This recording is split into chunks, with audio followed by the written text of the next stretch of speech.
It seems like there's plenty of room in the MCU for two magic users, but Doctor Strange and Loki weren't exactly on great terms when we saw them during Thor Ragnarok. Strange didn't want Loki anywhere near Earth, while Loki took issue with Strange's hosting abilities. To be honest, they both have fair points there, but they might have put their differences aside to defeat Thanos in Endgame, and their scheming may have begun sooner than you realized. We hate to break it to you, but we have some bad news. Loki's dead. No, for realsies this time. And this isn't just us being negative. You might have thought he somehow managed to survive having his throat crushed by the Mad Titan, but the Russo brothers have confirmed that Loki has finally perished. Although in a movie where major Marvel franchises like the Black Panther and Spider-Man were also killed off, it's hard to take it too seriously. But Loki didn't die at the end of the movie like so many other characters, and his death wasn't the result of Thanos using the Infinity Gauntlet. His death scene was really weird, and we understand the gravity of saying that in a movie where a giant purple alien collects magical stones to grant him wishes.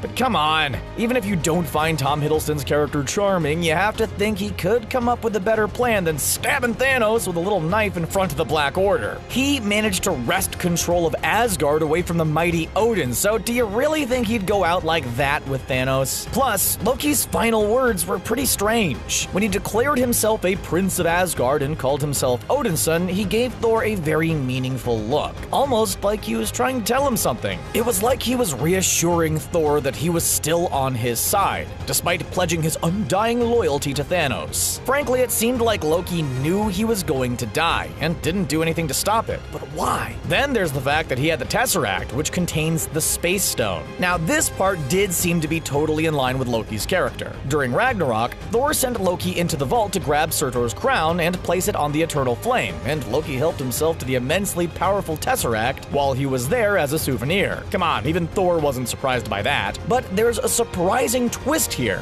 and it's that Loki's possession of the Tesseract may not have been entirely selfish. He might have known about his impending doom since long before he boarded the ship.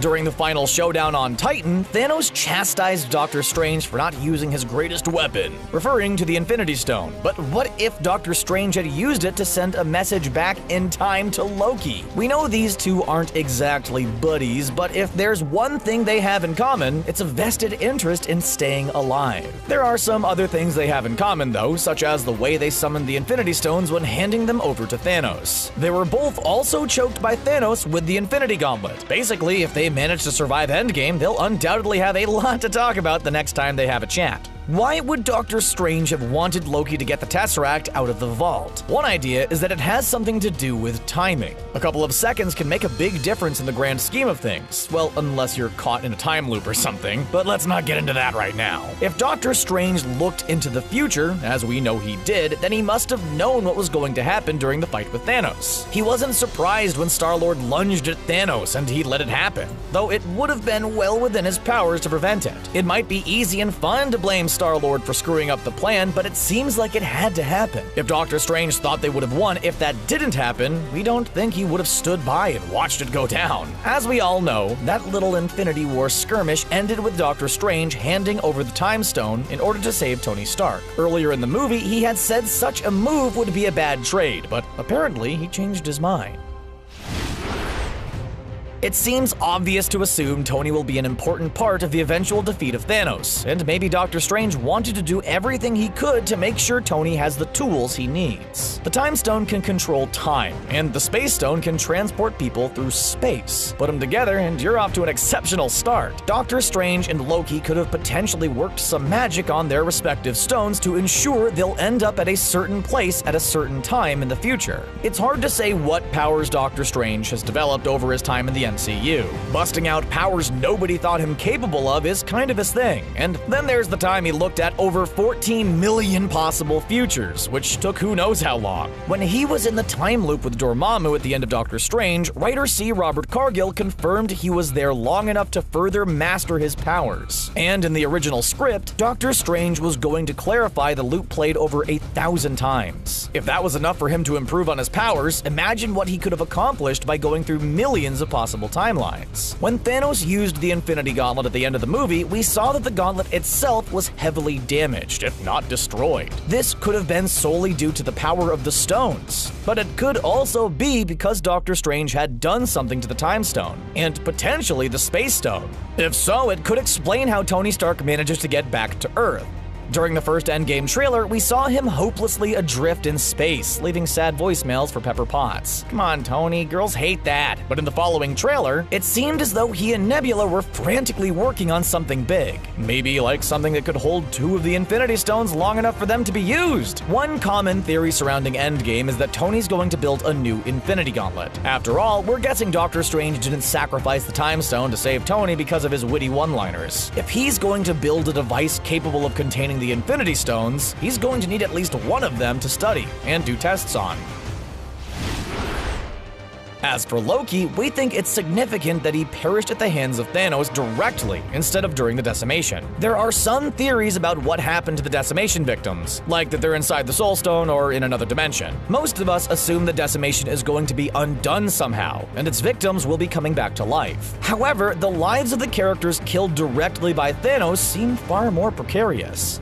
As an Asgardian, when Loki perishes, he pretty much has 2 options of where he'll end up. It's clear that the realm of Valhalla is different in the MCU than it is in Norse mythology, but it has been mentioned in the MCU before. We don't have the complete cosmology, but this is the place Asgardians hope to end up when they pass away. In Ragnarok, Thor is pretty confident that's where Odin is going to end up after his life comes to an end. Valhalla is supposed to be a place where Asgardian warriors are honored, and we know plenty have been sent there over the years. In addition to Odin, there are the Valkyries, the Warriors 3, and numerous other Asgardian soldiers who perished when Hela took over. The place is a veritable who's who of Asgardian talent, and apparently, the food is pretty good too. If you're a good Asgardian who fights your battles and drinks your mead, you get to go to Valhalla. But if you're bad, you go to hell, with just one L. No, literally, we don't know too much about the MCU version, but we're guessing it's not exactly the kind of place you want to end up in. We do know one important piece of information about Hell though, and that's that it's impossible to break out of. The Asgardians had a heck of a time getting Hela there, and when Odin passed away, she broke out during the movie Ragnarok. This was bad news for the people of Asgard, but it might be useful information going forward in the MCU. If it's possible for someone to get out of Hell, then it seems likely it'd be possible for people to escape from Valhalla as well. There's no denying Loki has done some bad things during his time in the MCU, but are they bad enough for him to go to Hell? During Ragnarok, he showed up to save the day at considerable risk to his own life, and if we're right about him working with Doctor Strange, then it'd mean he died right in the middle of a plan intended to save tons of lives. If those aren't the kind of deeds that get you into Valhalla, well, we're not sure what will.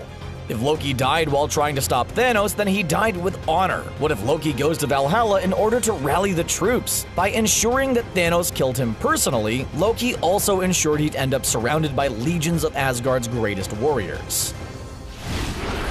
There were a lot of characters we missed seeing during Infinity War, and one of them was Valkyrie, who we last saw on board the ship with the rest of the Asgardians. Naturally, concerned fans wondered if she had been killed by Thanos, or had perished during the decimation. However, the Russo brothers confirmed she's still alive, and managed to escape in one of the escape pods. Is it possible we could see her reunited with her fellow warriors in Endgame? After all, we assume she was left alive for a reason. Plus, we have Thor and his shiny new weapon Stormbreaker.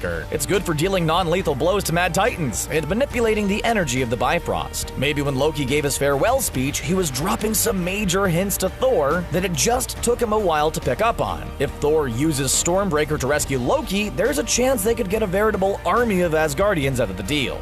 Doctor Strange and Loki are 2 characters who frequently seem to be a few steps ahead of the game. Do we really think neither of them managed to pull off any last-minute tricks before being destroyed by Thanos? Not only do they both have plenty of powers on their own, but they each had their hands on an ultra-powerful Infinity Stone. Handing them over to Thanos without a fight seems totally out of character for either of them. We've seen many crazy things happen over the course of history in the MCU. If anything, Doctor Strange and Loki working together and manipulating time in order to stop Thanos is just crazy enough to work. As we head into the Endgame, it seems like our heroes are going to need a Hail Mary in order to emerge triumphantly. Hopefully, the remaining heroes have been set up for success by those who didn't survive Infinity War. What do you think about the idea that Doctor Strange and Loki work together at some point in the MCU? Do you think it's a real possibility, or are we way off base here? Tell us what you think in the comments section below. And don't forget to subscribe to CBR for more MCU videos. Thanks for watching.